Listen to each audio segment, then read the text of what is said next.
News টাইমের digital পেজে আপনাদের সবাইকে স্বাগত। আমি আপনাদের সঙ্গে সুপ্রিয়। আমার বিশেষ অনুষ্ঠান এডিট বিটে আপনাদের সবাইকে স্বাগত।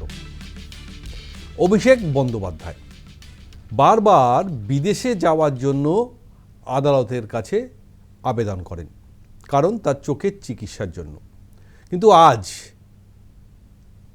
আদালত একদম প্রশ্নটা তুলে দিয়েছেন, কেন এ রাজ্যে কি চিকিৎসা হয় না? তিনি যে চিকিৎসা করাতে চান, এ রাজ্যে তো অনেক স্পেশালাইজ হসপিটাল রয়েছে, কেন সেখানে তিনি চিকিৎসা করান না? আপনার এই মুহূর্তে বিদেশে যাওয়ার প্রয়োজন নেই। যদি যেতে হয় আগে এসএসকেএমে যান, এসএসকেএমে যান, মেডিকেল বোর্ড গঠন হোক, তারা রিপোর্ট দিক, তারপরে আমরা পরিস্থিতি বুঝে বিচার করে তারপরে আপনাকে অনুমতি দেব। ফলে এই অভিষেক বন্দ্যোপাধ্যায়ের বারবার বিদেশ যাত্রা নিয়ে যে প্রশ্ন ওঠে বা আমরা তুলি, কেন বলুন তো? কারণ অভিষেক বন্দ্যোপাধ্যায় কোথাও যেন একটা মনে হয় যে এ রাজ্যে তার চিকিৎসায় কোনো ভরসা নেই। অথচ রাজ্যের মুখ্যমন্ত্রী অর্থাৎ পূর্বতন মুখ্যমন্ত্রী মমতা বন্দ্যোপাধ্যায়, অভিষেক বন্দ্যোপাধ্যায়ের পিসি বলতেন, এ রাজ্যে এতগুলো আমরা স্পেশালাইজ হসপিটাল করেছি, সাধারণ মানুষের চিকিৎসা হচ্ছে। আর অভিষেক বন্দ্যোপাধ্যায় নিজের সেবাশ্রয় প্রকল্প করেছেন, যদিও পরে বোঝা গেছে যে এটা পুরো একটা ভাউতাবাজি। যারা চিকিৎসক নন অর্থাৎ জুনিয়র চিকিৎসকদের দিয়ে একটা সেবাশ্রয় ডায়মন্ড মডেল করে তিনি দেখিয়েছেন, কিন্তু তাতে বুড়ি বুড়ি অভিযোগ, কারো হাত গেছে, কারো পা গেছে, কারো চোখ খারাপ হয়ে গেছে। ফলে এতদিন পর্যন্ত মমতা বন্দ্যোপাধ্যায় সরকার থাকাকালীন তিনি বহাল তবিয়েতে চোখের চিকিৎসা করার জন্য বিদেশে চলে যেতেন, কিন্তু এখন তো আর তিনি যেতে পারছেন না, তাই তাকে বারবার আবেদন করতে হচ্ছে আদালতে। আজ জাস্টিস সৌগত ভট্টাচার্যের বেঞ্চে ডিজে মামলার শুনানি ছিল। আপনারা সবাই জানেন, এই ডিজে মামলাতে অভিষেক বন্দ্যোপাধ্যায়কে ইতিমধ্যেই সিআইডি তলব করেছে, তার তদন্ত চলছে, তার রক্ষা কবচ তিনি চেয়েছেন, পেয়েওছেন।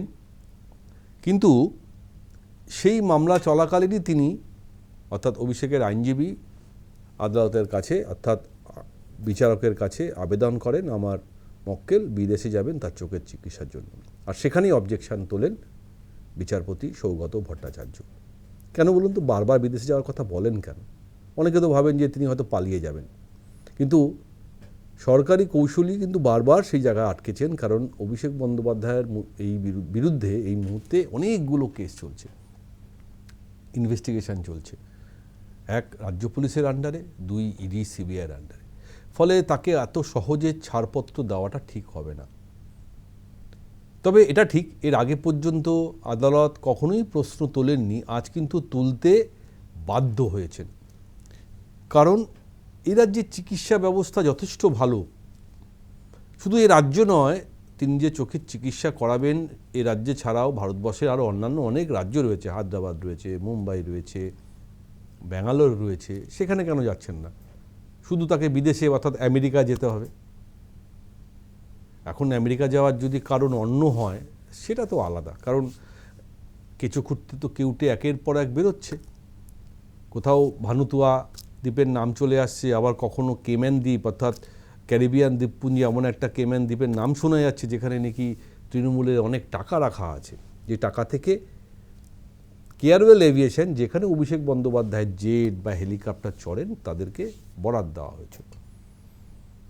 যদিও তা নিয়ে ইডি তদন্ত শুরু করে দিয়েছে। ফলে অভিষেক বন্দ্যোপাধ্যায়ের এই মুহূর্তে বিদেশ যাত্রায় স্থগিতাদেশ অলরেডি দিয়ে দিয়েছে বা নিষেধাজ্ঞা দিয়ে দিয়েছে। এবার কি করবেন ভাইপো? কিন্তু রাজ্যের স্বাস্থ্যমন্ত্রীও সে কথা বলছেন যে এখানে তো সমস্ত রকম ব্যবস্থায় রয়েছে, অনেক স্পেশালাইজ হসপিটালও রয়েছে, আর একজন রুগী তো রুগীই হয়, তার চিকিৎসা সঠিক জায়গায় গেলে সেই চিকিৎসা হবে, কেন এ রাজ্যে হবে না বা এ দেশে হবে না সেটা নিয়েও তো প্রশ্ন। আগে দেখা যাক না কি হয়। তাই স্বাস্থ্যমন্ত্রীর বক্তব্যটাও খুব পরিষ্কার, শুনুন না কি বলছেন। রোগীর কোনো জাত লেখা থাকে না, ধর্ম লেখা থাকে না, বড় লোক কি গরিব লোক লেখা থাকে না, এমএলএ সাংসদ বা বিধায়ক লেখা থাকে না, আমাদের কাছে রুগী রুগী। তো এখানে অভিষেক বন্দ্যোপাধ্যায়কে মাননীয় হাইকোর্ট আলাদা করে দেখেছেন, এটাই বিরাট ব্যাপার আমার কাছে, এটাই বিরাট ব্যাপার। আমি তো বললাম হাইকোর্ট অনেক বেশি পরিষেবা দিয়েছিল ওনাকে, অভিষেক বন্দ্যোপাধ্যায় ধন্য থাকা উচিত ছিল। আমরা যেরকম গেলে লাইন দিয়ে দেখা, সেরকম লাইন দিয়ে দেখাবেন, কেন উনি তো সাংসদ, আর না হলে উনি একটা নিজের জন্য সেবাশ্রয় খুলে ফেলতে পারেন, উনি সেখানে আবার ডাক্তার নিয়ে আসতে পারেন। উনি তো বাকি জনগণকে আয়ুষের পড়ুয়াদের দেখিয়েছিলেন, আয়ুষের পাশ করা ডাক্তারদের নয়। তো পড়ুয়া ডাক্তারদের তো উনি বাকি জনগণকে দেখানো করিয়েছিলেন। নিজের বেলায় উনি আমেরিকা যেতে চান, পশ্চিম ইউরোপ যেতে চান। কোথাও একটা মনে হচ্ছে না যে উনি মানুষের মধ্যে নেই? আসলে উনি কোনোদিনই মানুষের মধ্যে ছিলেন না। উনি কালীঘাট আর হরিশ্চন্দ্রের মধ্যে ছিলেন, আর ক্যামাক স্ট্রিটের মধ্যে ছিলেন। বিধায়ক বিধায়িকারা সাংসদরা ওনার জন্য ঘন্টা 4 ওয়েট করতেন। ওনারই দলের, ওনার আত্মম্ভরিতা, ওনার ঔদ্ধত্য চোখে পড়ার মতো। আজকে ওনার দলের সব বিধায়করা ওনার থেকে সরে যাচ্ছে। সবারই একটাই ডিমান্ড যে উনি থাকলে ওনার কাজ করতে পারবেন। শুনলাম উনি বলেছেন ওনারা আসার পরে 1 ঘন্টার মধ্যে রিজাইন করবেন, কিন্তু এইটুকু ইন্টেলিজেন্স ওনার খুব কম। ওনারা তো বলেছেন উনি থাকলে ওরা আসবে না, উনি আগেই।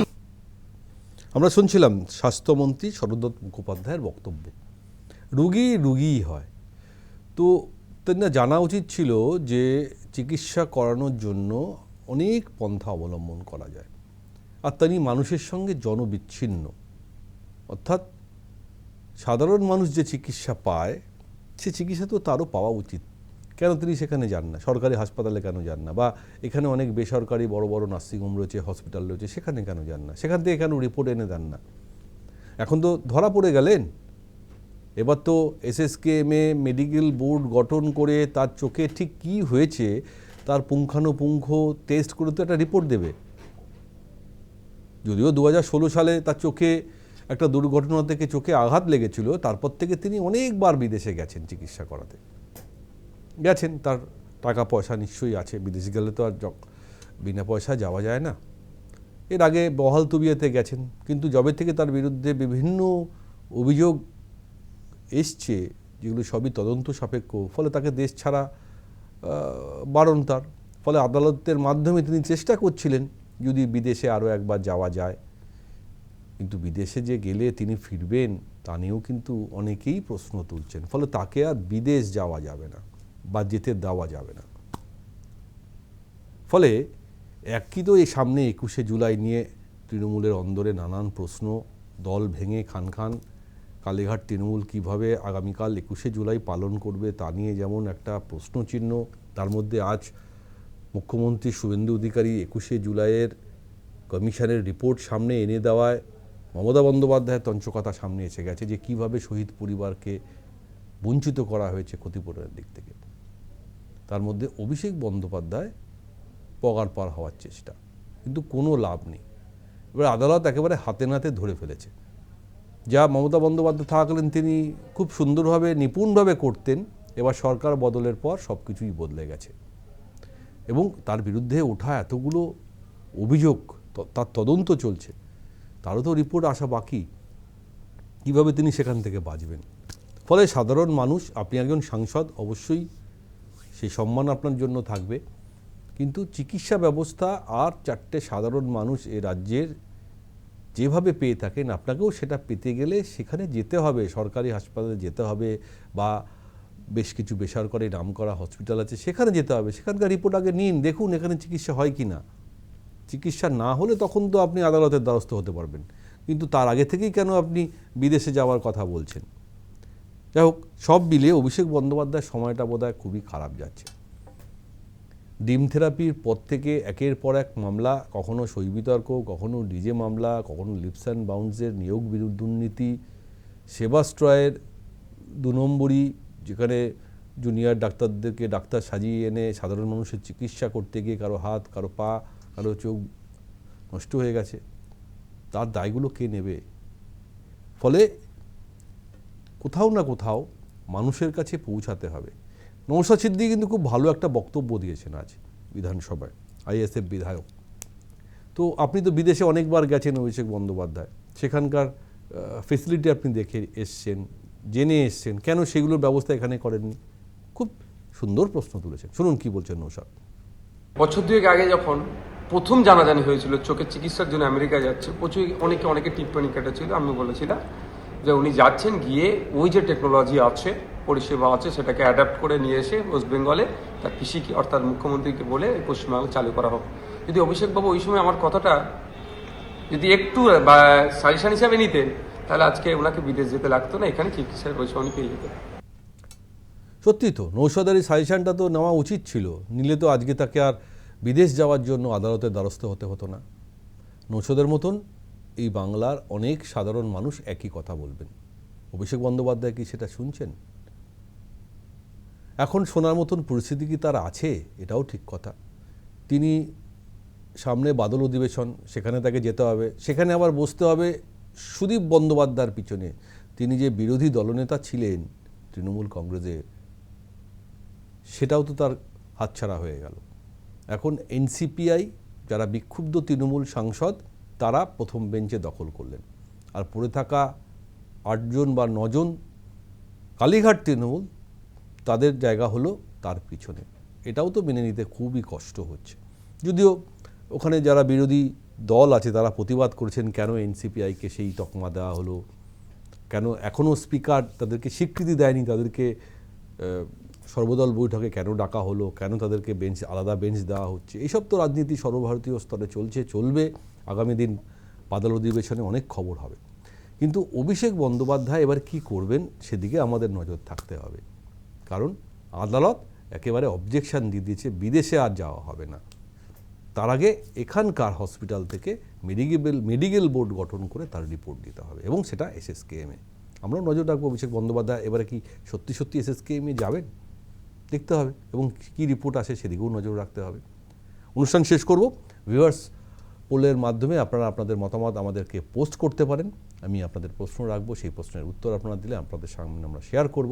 আজকের প্রশ্ন, কেন অভিষেক বন্দ্যোপাধ্যায়কে বারবার বিদেশ যাওয়ার জন্য অনুমতি নিতে হয়? এখানে কি চিকিৎসা সুবন্দোবস্ত নেই? আপনাদের উত্তর আমাদের জানিয়ে দেবেন। আমরা নিউজ টাইমের ডিজিটাল পেজে সেই উত্তর আপনাদের সঙ্গে শেয়ার করব। আর বাকি খবর আপডেটের জন্য আপনারা দেখতে থাকুন নিউজ টাইম ডিজিটাল পেজ, এবং আপনারা মনে করে আমাদের এই নিউজ টাইম ডিজিটাল পেজে সাবস্ক্রাইব করুন। আজ অনুষ্ঠান এখানেই শেষ করছি। নমস্কার।